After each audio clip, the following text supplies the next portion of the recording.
This training will show you how to apply for a demolition permit via ePermits. To start, you will want to navigate to ePermits. This is our online permitting system. You can find it at denvergov.org/epermits. Next, you will want to sign in using your username or email and password. If you do not have an account, click Create an Account. Once you are signed in, click Development Services, then Apply for a Permit. Read the general disclaimer and then click I have read and accepted the above terms. The next page, scroll down to Submit Building Plans for Review and then select Demolition Permit. The instructions page outlines that you should use this application for the complete removal of an existing structure, which is considered full demolition, for the removal of 40% or more of the exterior wall area of an existing structure, which is considered partial demolition, or for non-structural interior prep demolition. You should not use this application for the removal of less than 40% of the exterior wall area of an existing structure. Instead, you should select Building Log on the Permit Type page, which was the previous page. You should also not use this application for structures or work that do not require a permit per the Denver Building Code. Examples of that include sheds that are less than 200 square feet and less than 8 feet top plate height. The next section outlines the submittal requirements for non-structural interior prep demolition permits. The last section of the instructions page outlines what you'll need to submit as part of this application for a full or partial demolition permit. To apply for a full or demolition permit, you'll need to submit these documents or this information in this application. Please note that all submittal requirements listed here are not applicable to all project types. Next page, you'll see 3 sections. The first section is Type of Demolition.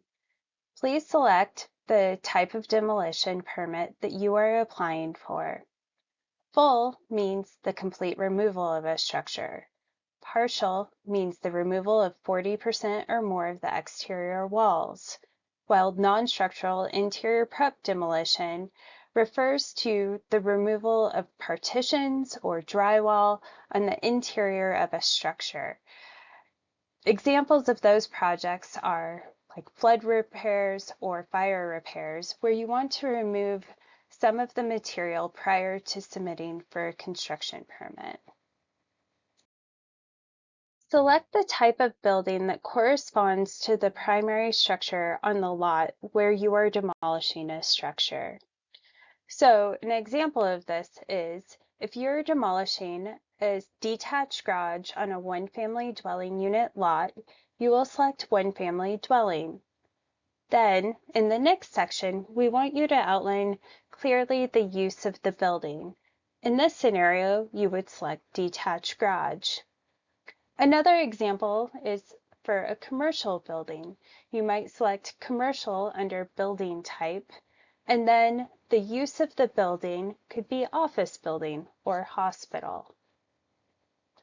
Examples of a non-building structure could include a cell tower or a pool. Insert the address where the demolition is occurring.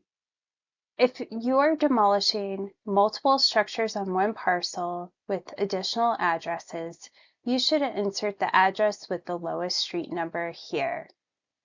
Start by inserting the street number, then the street name, then click Search. Once you've clicked Search, addresses with that street number and street name will appear. Select the appropriate one.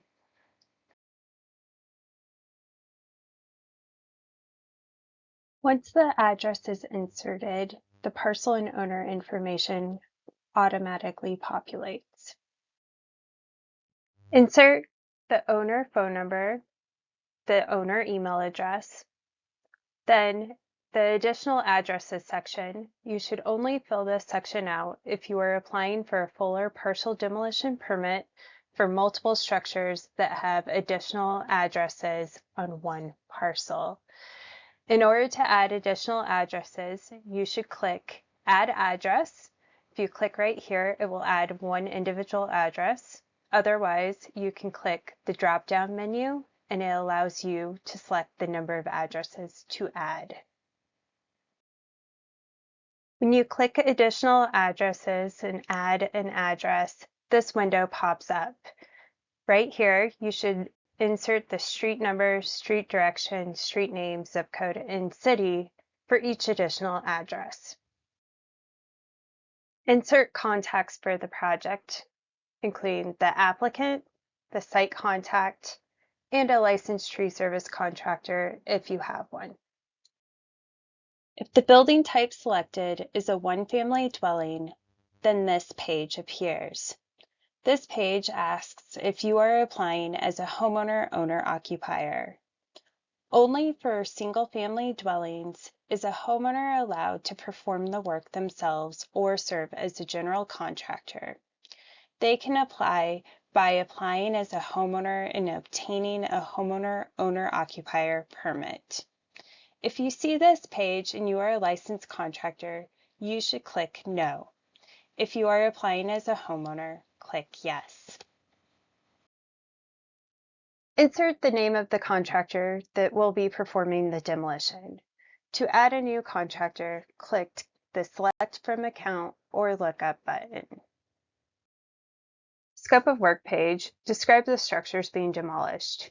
If there are multiple buildings being demolished on one lot, list the address and use of each building. Examples of what you would include here are single-family residence and a detached garage. On a commercial property where you're demolishing more than one structure with multiple addresses, you should outline the address of each structure and how that structure is currently being used. For example, office building or restaurant.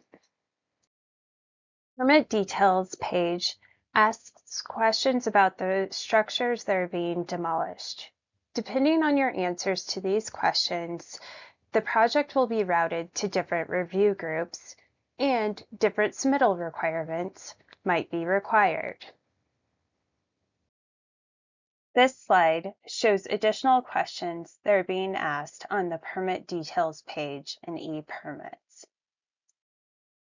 Permit details page, there are questions about utilities and demolition reports. All of the utilities will always be checked.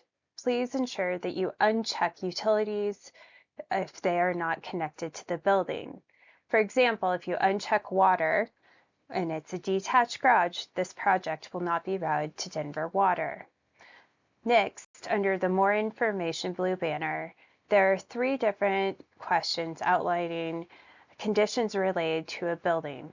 If you check one of these, a specialized demolition report will be required on the Documents Upload page.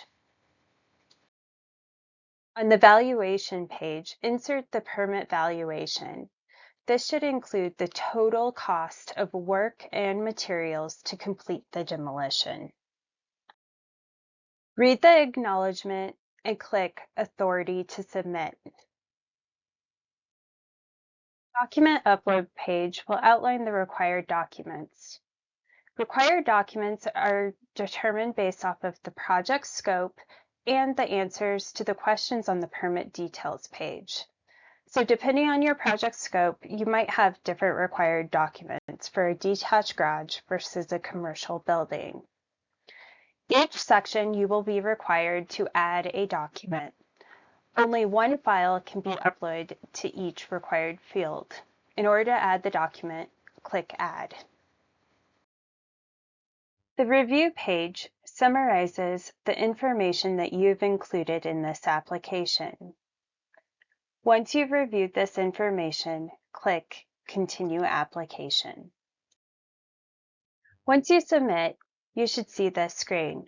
You will see a green banner that says your application has been successfully submitted. The screen will also provide you with your record number.